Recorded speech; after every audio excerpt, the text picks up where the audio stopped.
Hi, and welcome to Stressed, the podcast to develop your stress resilience.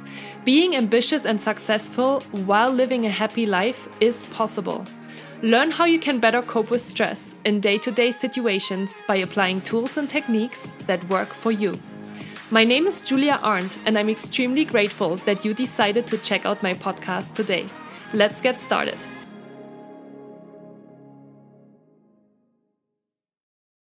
Hi. Hello. And welcome back to Stressed. That's my podcast, Stress, Develop Your Stress Resilience.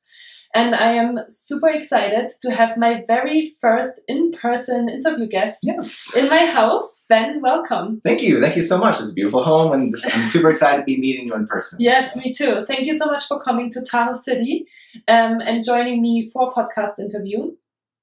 And yeah, let's introduce you a little bit. Who are you and what have you been up to today, maybe? Let's start with today. So I'm actually on vacation. I actually live in Boise, Idaho. On vacation in Reno and Tahoe. But a little bit about me is I have a podcast called Shut Up Brain. And so I help people with anxiety, with stress, with sleep, confidence, things like that. I also have my own YouTube channel too. So. Very cool. Okay, so you already answered my second question. Okay, great. So you are doing a YouTube channel as well on anxiety and depression. That's kind of how we found each other. And today we want to speak about a couple of different things, I would say, because you have, I think, a wealth of knowledge. And I want to tap a little bit into what you know and what you've been using over the last couple of years, maybe as well. Yeah. So maybe let's start a little bit with your story. I'm really curious about that. What has made you to start a podcast on anxiety and a YouTube channel? Like, how did that happen? What is the story behind that? So I used to be a medical hypnotist with my own private practice. And when I was seeing clients in person, I would sell a lot of people for anxiety specifically, and also things like fears and phobias and different stuff like that, confidence building. I also saw a lot of athletes too. And when I decided to close down my business, I still had all of this knowledge and all of this desire to help people, like especially help people at scale. Because helping people one-on-one, like in your office, it's great, but like a lot of these ideas are universal and can be applied to all sorts of different things. So I decided I'm going to start a podcast to just fill this need of myself. And then it sort of took off, and I've had some experience with YouTube in the past where I had a YouTube channel where I was throwing knives and just riding motorcycles and fun stuff like that. And so I decided I'm going to start the YouTube thing. And so far my channel is not as popular as the motorcycle riding channel, but I'm sure. Hopefully it will help more people in the long run. Okay. So that's like my story in a nutshell. Okay. And so a medical practice with a combination of hypnosis. So what did you learn? Like what did you educate on, or what is kind of your background from an education perspective? So I went to a school called HPTI, which is the Hypnosis Practitioners Training Institute. I focus specifically on hypnotherapy. And very cool. When it comes to hypnotherapy, a lot of people will think hypnosis is probably not real. I thought that at first too. So like I don't blame anyone for thinking that. But I heard a radio interview of a hypnotist in Australia who said that he helped cancer patients and burn victims with pain control and quality of life. And I was like, wow, I didn't think you could do real things with hypnosis. I thought you could just like make people cluck like chickens and things. So I decided I got really interested in it, and there's a couple different varieties of hypnosis. There's like past life regressions, and there is kind of more energy sort of things. And I wasn't drawn to that nearly as much as the mindfulness-based, the scientific-based, the pain control sort of thing, helping people with anxiety, stuff that had as much research behind it as possible. And so in my practice, I did a lot of things that were backed by science, as well as hypnosis and stuff like that too.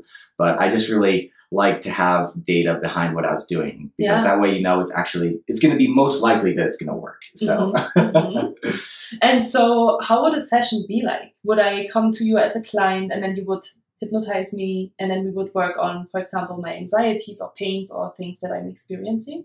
Yeah, so you would come into my office and we would talk for like an hour or so. Okay. I would try and help you with or find out more about your problem. And then the last 30 minutes was the hypnosis session.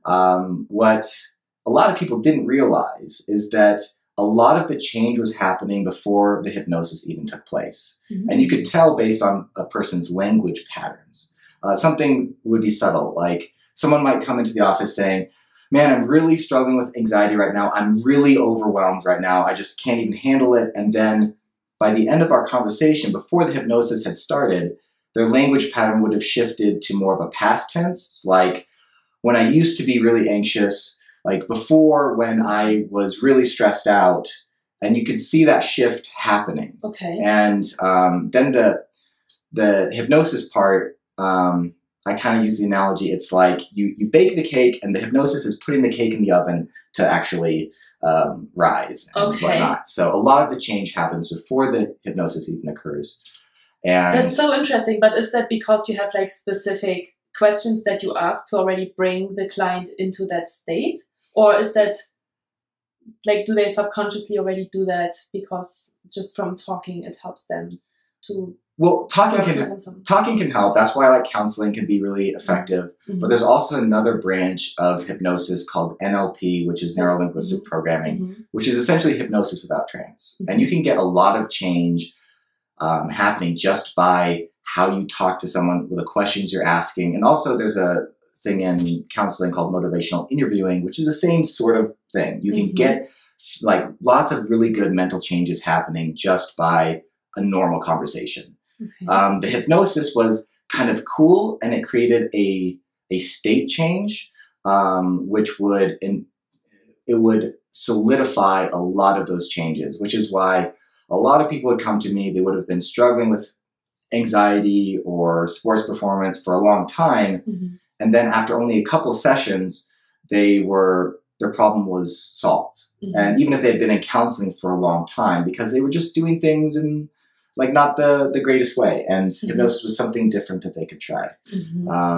Does that sort of make sense? Yeah. So I'm super curious actually about hypnosis. I have a sister who's also, she's a pharmacist, but she also has her coaching practice, and she just did a self-hypnosis course. Oh, cool. Awesome. So we've been talking a lot about it, but I've never experienced it myself. And I've had a lot of interest around hypnosis and wondering how that helps. And then I had a coaching peer that told me that she's doing NLP. So I've been hearing a lot about hypnosis.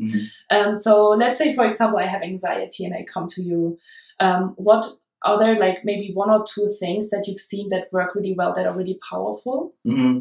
So two things are really powerful. One, the homework that I gave almost every single client that saw me was mindfulness-based meditation. I was like, here is some MP3s. Here is exactly how you meditate. It is something that will help in the long term. And I gave that to people with anxiety, but also a lot of my pain management clients would be really helped by mindfulness-based meditation. So that's the thing that I did a lot. But the other thing was... let me explain how the brain works, or at least one theory about how the brain works. So to shift your brain into a heightened state of learning, you really need three things. You need novelty. If you are in a new experience, your brain is immediately like paying attention to things and is ready to learn. Two, repetition. So if you are exposed to things, a lot of times you'll learn whatever it is. That's why like cramming for tests sort of works a little bit. And then the last thing is a heightened emotional state of some sort. And so if you can get those three things happening, then you can have someone learn something or unlearn something like anxiety, anxious behaviors really, really quickly. And actually, let me tell you a quick story that illustrates this. Is when I was in my early 20s, I took the first flight I ever had from Idaho to Seattle to visit my girlfriend at the time. And the flight there was great. I was like, oh man, planes are awesome. This is so cool. But on the way back, we hit some turbulence. And this is the very first time I'd ever experienced turbulence. So immediately, boom, we have the novelty. Like my brain is starting to pay attention. Like, whoa, the plane is shaking. This is kind of crazy. So we had a little bit, and a little bit scary. Then we had a little bit more turbulence within like about 20 seconds, and the plane just dropped a lot. So immediately we have the repetition of the turbulence happening. So my brain is really starting to learn now. And then 3, we dropped really, really far, and people were screaming. I might have been screaming. And it was very terrifying. I thought I was going to die. So you have that heightened emotional state of fear. And so after that point, I was terrified of planes for like the next 7 or 8 years. Eventually, I like used some self-hypnosis to like cure that that fear. So like self-hypnosis is really great, but I learned that fear of flying within 60 seconds. And you can do the same sort of thing with hypnosis, but instead of doing it in a terrifying way, you are creating a heightened emotional state of extreme relaxation. When I am having someone in hypnosis, I repeat different phrases in a really good way. And then the novelty, most people, they've never met a medical hypnotist before. This is the first time they've been in hypnosis, so their brain is really paying attention. And so I have a lot of things stacked in my favor in order to get change to happen.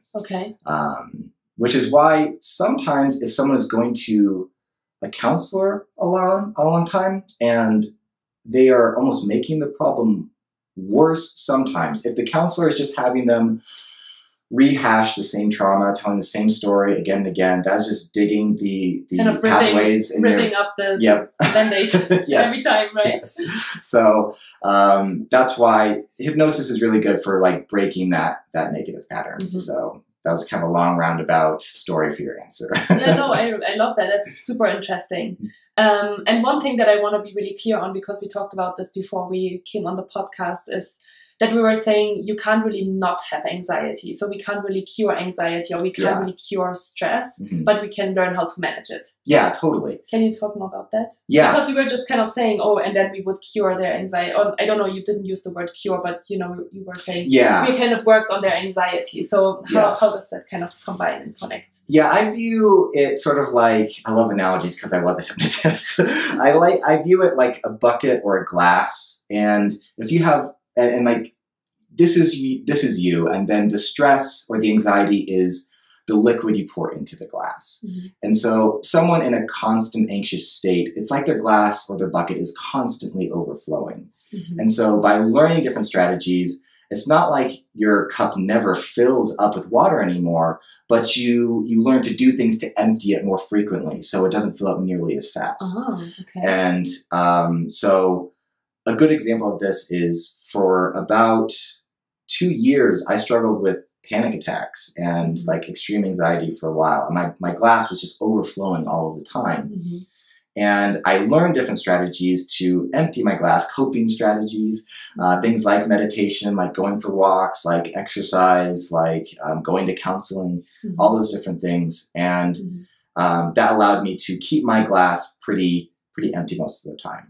And so now I can't remember the last time I had a panic attack. And for the most part, my life is pretty chill, but it's not completely stress-free, but it's pretty chill. So I guess I don't like saying I have cured myself of anxiety, but it's just not a prominent problem in my life. So I think I'm glad you brought that up. And you were saying, I love that you said there's like these different coping mechanisms that you learn. And how often do you still do them in order to keep your glass empty? So, or not overflowing? I'm actually going to be making a podcast episode about this because I'm a big proponent of meditation. I think a lot of people should learn this. It helps you manage things. But I have not consistently meditated on a daily basis for about 2 months now. And the main reason that I've stopped, even though I've meditated for years before this, was I wanted to do something different. And so I've given myself permission to do other things to manage my stress. So now I go for lots of walks. I'm learning to play the cello, so that's like musical to like help me manage stress. I also talk to people. I really have leaned into my friendships and just kind of being vulnerable with them. And so I just manage my stress in other ways. And I'm sure I'll come back to meditation eventually, but I think it's important to know, especially if you are a kind of type A person and you think, I need to do all of these 10 things in order to manage anxiety, like no matter what, even if I don't like doing them anymore, that's not exactly true. So my self-care routine changes. There's lots of times where I'll be doing yoga for 6 months, or I will be doing, just bringing in different things, journaling a lot. So it just depends on the flavor of the month, I suppose. Nice, great. No, and I'm glad that you're saying that, because I've heard and obviously read a lot about meditation, and I'm doing it kind of in my yoga practices. But I'm not a person that really sits down here and meditates. I do it when I go to sleep. I do yoga nidra. I don't know if you know about That sounds super familiar. It's kind of more like a deep relaxation. Is that like in the corpse pose and you just sort of like chill? You basically just sleep. Okay. Well, it really helps you. That's why it helps you to sleep, because you do kind of a body scan. Okay. And it's a deep muscle relaxation. So they go through each muscle part in your body. And then it has kind of specific workings in the brain, and it relaxes your whole body, and you get into this really deep meditative state, into the gamma brain waves. Okay. And then it helps you kind of to, relax and wind down, but also deal with past trauma and things like that. And I really love that. I don't also do that all the time, but for example, when I'm stressed, when I'm traveling, I'm experiencing more stress. So usually I always go to sleep with a meditation. So I have like these kind of practices in my toolbox, I guess. Anyway, so that's super interesting. Another question that I'm really curious to kind of tap with you into is men and anxiety. Because I have a lot of, obviously, I have a lot of female podcast interview guests, but obviously not just women are experiencing anxiety and depression. Men do too. So tell me a little bit more about So I think anxiety manifests in different ways for different people, but if I were to generalize about men in general, the way it seemed to manifest in me is anger. Like I would oftentimes get angry about a lot of different things, and I just thought I was a moody, angry guy, and that was just normal. And I didn't realize that there was a lot of stress and like hurt feelings there that I was masking with that anger. And so I think if you consider yourself to have a big anger problem and you are a guy, I would question that. I'd be like, is that actually the case? Is there like a deeper emotion there? I'm not shy about saying that I go to therapy, and my therapist was saying that anger is usually a secondary emotion. Usually the primary emotion, the thing driving it, is like pain, usually like emotional pain or sometimes physical pain. So I think stress basically in some way. Exactly. Right? Yeah. So that's the biggest thing with guys. And I think also with men, we can sometimes think that we want to be an island. Like that's the image that is portrayed in Hollywood. I just watched Mad Max recently. I don't know if you've seen that movie, but he's a guy in a post-apocalyptic environment, and he's the loner. He doesn't speak very much. People are trying to get to know him. Yeah, so and he just wants to be the loner. I think a lot of men aspire to that. Like that's what people want. We want to be the action hero that doesn't need anyone. We can solve the problems. Really strong mentally and physically. Yeah. But I think truly strong people know that it's okay to lean on others. And you can do things that manage your stress that aren't the traditional way. Let's see. So if yoga is not necessarily your thing, you think that's too girly, even though I do yoga all the time. I love it. Maybe try something like jiu-jitsu to get out your anger. I do lots of jiu-jitsu too. So you can experiment with different things to manage your stress. And that's the thing I probably talk about on my podcast a lot is experiment. Experiment, try different things, and if it works for you, great. If not, try something else. Yeah, great. And couple of things that I'm kind of thinking about. First of all, you were saying when you feel really angry, maybe that's not. I also think like that's maybe also not who you are. Maybe you are questioning yourself, do I really want to be this angry person? Is this really who I am? Because when I experienced my burnout last year, I experienced a lot of anger as well, actually. So it's really funny you say that. I've never thought about it that way. But that's kind of how I realized that something was wrong with me, because I was like, I'm not really this angry person all the time. And now all of a sudden I feel like I'm on the edge all the time and I'm exploding for like super silly things. Is this really the person that I am? So maybe that's also kind of a good registration of, oh, maybe there's something that I should be looking at. Yeah. I think that's a cool part of your story when we were talking earlier is you didn't even think that you were experiencing anxiety. You just thought that you were either burnt out or that something was wrong. So it's funny how we try those warning signs and we don't even necessarily know they're warning signs. Yeah, exactly. And so I wanted to say that as well with anxiety is that how anxiety showed for me is, yes, I was maybe more angry and I had like trouble sleeping and all these different things. But for me, I could really feel the anxiety in kind of my stomach area. And I felt like I was constantly really nervous. Oh, so I would like sit at my desk and work, and I would feel like I have 1,000 ants in my stomach, and I would just be about giving a presentation to 1,000 people. You know, that's kind of how I constantly felt, but I didn't know what that meant. And so I've kind of felt the anxiety in my body and in my stomach, and I also felt it a lot when I was doing yoga. But then once the doctor kind of highlighted that was what anxiety was, I could work on it. And it's always about this, like, you have to be aware first, and then you can start kind of testing out what works for you in order to decrease that level. And it took me a while because I didn't take any medication or anything. I just self-soothed and self-cared and all these things to like get that feeling away. And I don't have it anymore, but as soon as it comes up, I know now that I'm anxious, so it's almost like a warning sign. Yeah, now it's a warning sign for me. Interesting. That it's like, oh, hey, like maybe you're starting to get a little, like, you know, obviously you have like the short bursts of you're having a presentation. Obviously you feel a little nervous before, but if I constantly have that over a couple of days, I'm like, oh, maybe my stress levels are too high and I need to do something to kind of empty my glass a little bit. Yeah. So when you started managing your anxiety better and reducing it, how did that feeling go away? Did it go away like all at once? Was it like sometimes you just noticed it was gone? Did it like reduce in intensity? Like how's that like healing process for you? Good question. I think it was almost like a pain in my stomach. Like I would, for example, do the bridge in yoga, and I would really feel like I had like a crampy kind of feeling in my stomach area all the time. And I would say it kind of slowly reduced, and now I don't have that at all anymore, except. And I think that was already kind of the longer term signal that it was kind of always there. Now I kind of feel it more as kind of an anxious, nervous kind of feeling. You know, where what is it called? Like before you're going on stage. Oh, like butterflies in your stomach? Yeah, something like that.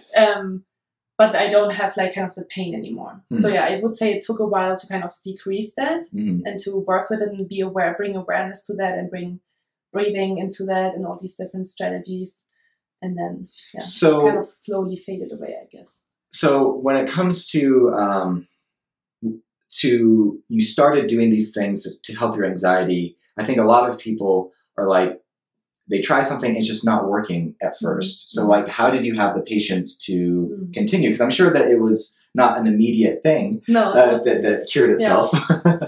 Also great question. I think I was on a medical leave for 3 months, so I had a lot of time to experiment, and I did yoga, but I also really created this morning practice, my morning routine, which consists of not being on my phone for the first hour in the morning, drinking some water, and journaling. It's a very important tool for me, because I have a lot of thoughts on my mind all the time, and I kind of need to write them down to get them out of my head. And before I start the day, and it really calms me. But yeah, I just kind of I feel like I tested out different things and then stuck with the things where I really felt the benefit.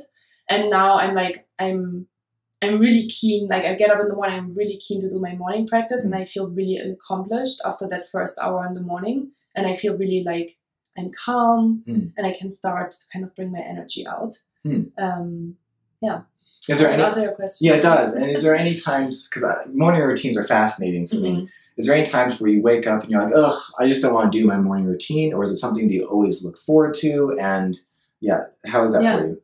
I always look forward to my morning routine. Can you describe it a little bit more? Like, what are the different parts of it, components? So I get up, I make my bed, and I kind of leave my phone on the side because I am European. So overnight, I always get messages from my family and my friends, and obviously things on social media happen, and I just felt like I always give my energy out immediately. Like I roll to the bed, like I roll over, take my phone from the bedside table, and start like spending like 30 minutes kind of wildly going through all these different messages that I have received.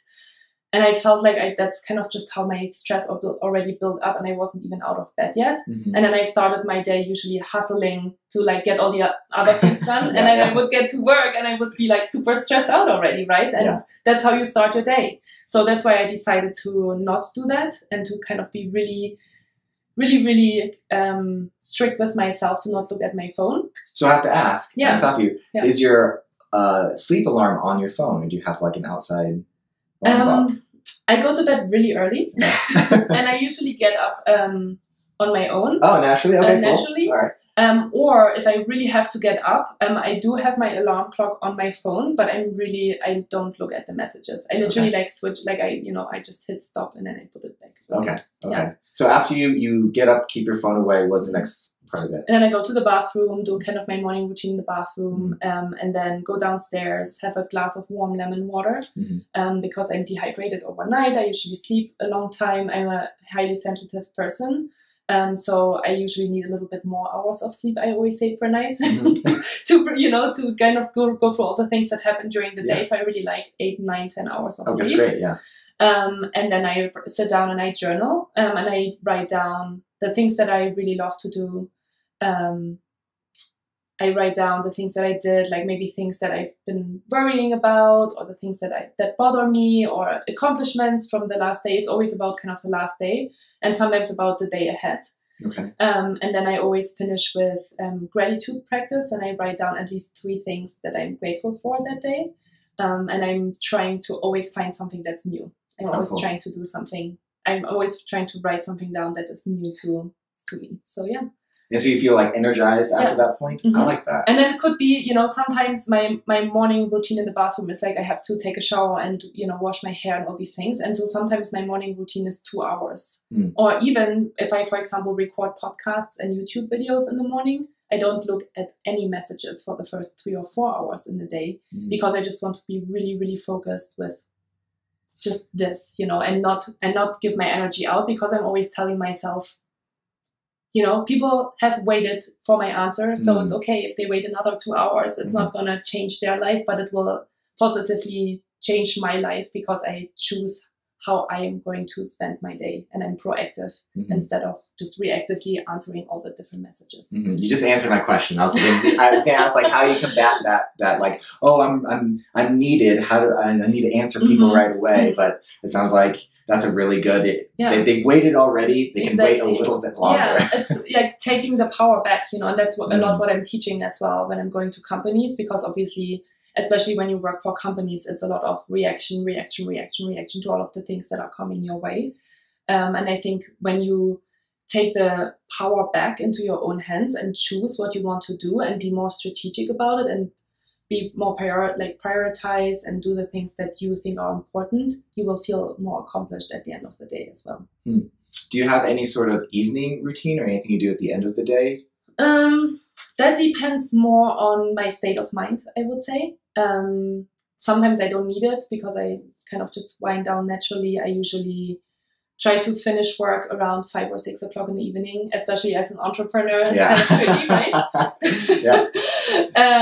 But I have a dog, so I take her out usually for a walk, and I love walks, and I obviously live in a really beautiful place. So I try to get 10,000 steps a day. So I'm always going out in nature to get oxygen, and then just spend time either with friends or with my fiance. And then before I go to bed, I usually have a routine as well, like how I'm getting ready and then how I'm getting to bed.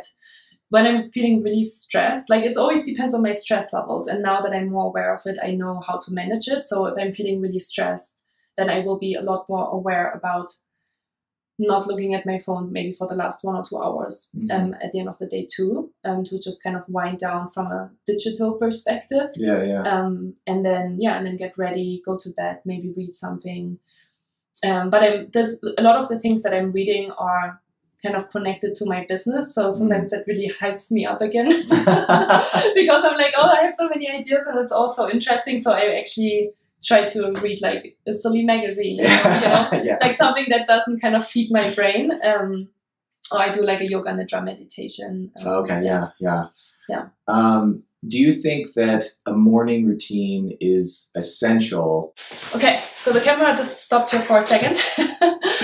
So we're just kind of wrapping this question up maybe. But I was just talking about how routines are really important and that you can do the routine no matter at what point during the day. I'm really a morning person. I love to get up in the morning and I love to get up early and I love to do all of these different things, but I totally get it if people don't like that. And I think as long as you do a routine and you are very strict is maybe not the right word, but like you're really dedicated to it and you kind of keep on doing that and you feel the benefits of it, it will be really powerful for you. Yeah, so just having some sort of time where it's that you are not focused on focused on yourself, focused on your mental health. Focus on your mental health and focusing on your cup instead of all the other cups that you're trying to fill, right? Or empty or whatever it is. So. Yeah, I remember when I was seeing a lot of different clients that were parents and stuff, in priority, themselves were usually a very low priority. It was their kids, their job, their spouse was just much higher than them. And so sometimes that's a whole struggle to be like, hey, if you take care of your own cup, then you're going to be much better at helping everyone else. Yeah, exactly. So. That's my message as well. And I love how you started to interview me. We're so curious and we're just getting to know each other. So thanks for all the good questions as well. Yeah. I always have a few questions at the end of each podcast for my podcast interview guests. So I'm going to kind of move into that. Sure. And the first question is always, what are you most grateful for? I am most grateful for my health right now, actually. I just recently had an uncle pass away from like cancer, and I have like some grandparents that are having Alzheimer's, and I've had different injuries in my own life where like if you break something or what have you, but my body for the most part is pretty darn good. My joints are pretty darn good, and I'm mentally sharp enough too, and I know it won't always be this way. And so I'm just very, very grateful for that. And for my cat, Teddy. He's a Siberian cat, and he's just an absolute hoot. So. Okay, very nice. Cool.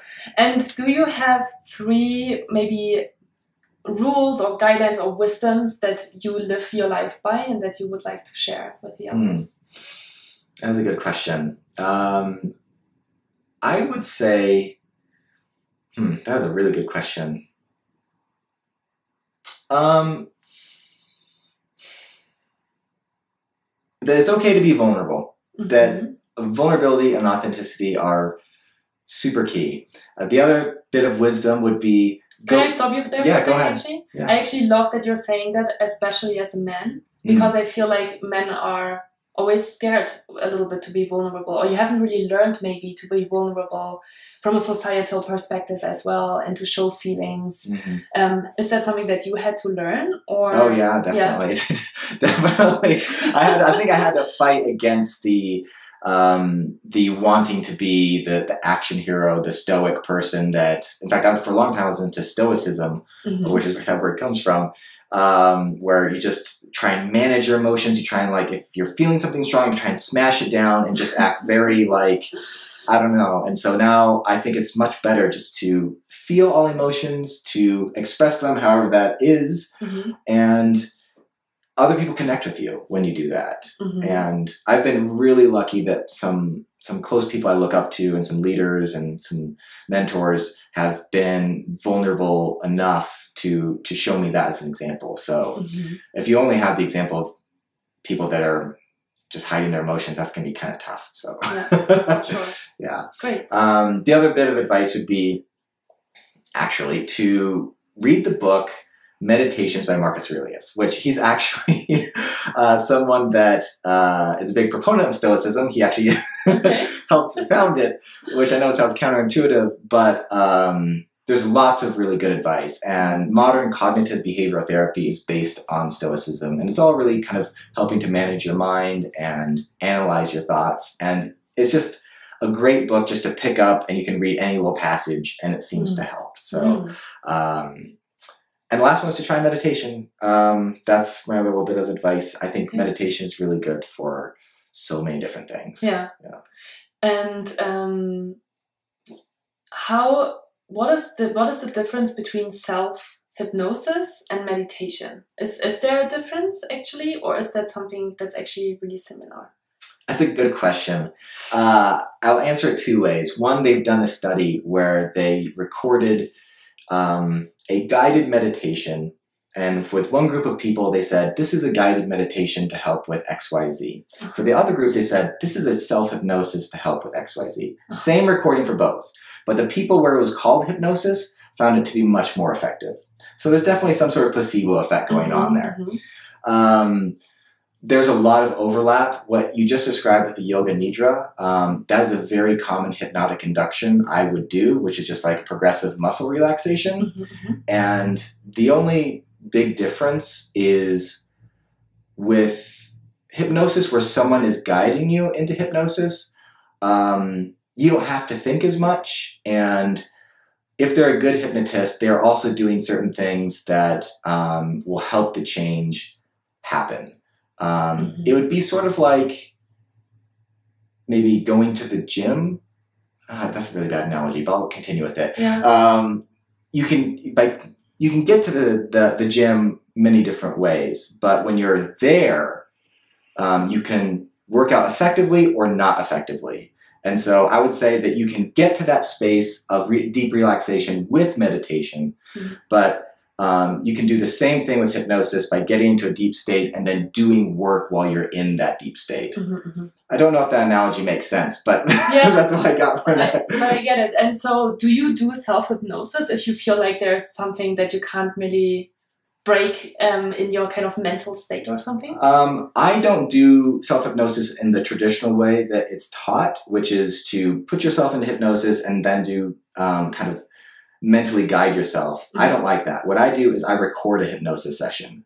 So it's almost like someone is guiding me. So I don't have to think about it a lot, because when you're thinking too much, it's like it kind of pulls you out of it a little bit. So that's why I recommend, and that's why I never really taught self-hypnosis to my clients, because I mean, it is effective, but I just don't find it to be as enjoyable. So and you would get out of a job if you would teach them. Well, yeah, I suppose. I always wanted to work myself out of a job. And so the next question, maybe you already partly answered, is there a book that changed your life, or that you have read and picked up many times and that always helps you? Yeah, there's two, which is Meditations by Marcus Aurelius, and actually there is a modern translation called The Emperor's Handbook. That is the best translation if someone's listening to this and wants to get it. But there's another book that started a lot of this, which is the Hagakure, which is a book written by a samurai who kind of practiced Bushido, which is a samurai sort of philosophy. And I don't necessarily recommend it, but I've read it a bunch. Samurai are crazy. They're just crazy. But there is some interesting concepts in that. But yeah, they're not the most mentally stable individuals. But that's one of my gateway books, I suppose. Okay, great. So what's next for you? What's next for me is just continuing to record episodes for my podcast, Shut Up Brain, working hard on YouTube, and eventually I will be releasing a course on anxiety sometime in the next 6 months. That's the game plan. And enjoying my vacation here in beautiful Tahoe. So. Nice. Very nice. So if people are listening to this now and they want to find you, so definitely Shut Up Brain on podcast. Where else can they find you or get in touch with you? You can email me, ben@BrilliantSide.com, or just go to BrilliantSide.com. Instead of Bright Side, it's Brilliant Side. That's what I usually say. Or find me on YouTube, just Ben at Brilliant Side. And yeah, I love connecting with people, having conversations. That's why I do all of this stuff, is to help people and to a lot of people will help me too through their own journey and whatnot. So yeah, I can relate to that as well. Well, it's been a pleasure having you. Thank you so much. Thanks so much for coming. I'm so excited to have you in my little video setup studio today, and I hope we'll be in touch. Yeah, definitely. Thank you so much. Thank you. If you enjoyed this episode, I would be extremely happy and grateful if you could leave me a comment and a 5-star rating. If you know someone who would benefit from the information I talked about today, please feel free to share it with them, no matter if it is your friends, your colleagues, and/or your family members. You will always find all links and a summary of the podcast in the show notes. It would be great if we could connect on Instagram or via email. You can find all details of how to find me in the show notes as well. In that way, you can also send me any questions that you might have. And as I mentioned, I also have a wonderful YouTube channel now where you can post comments and questions, so please reach out. I'm glad you're listening to this podcast. Thank you so much for your trust. With gratitude, Julia.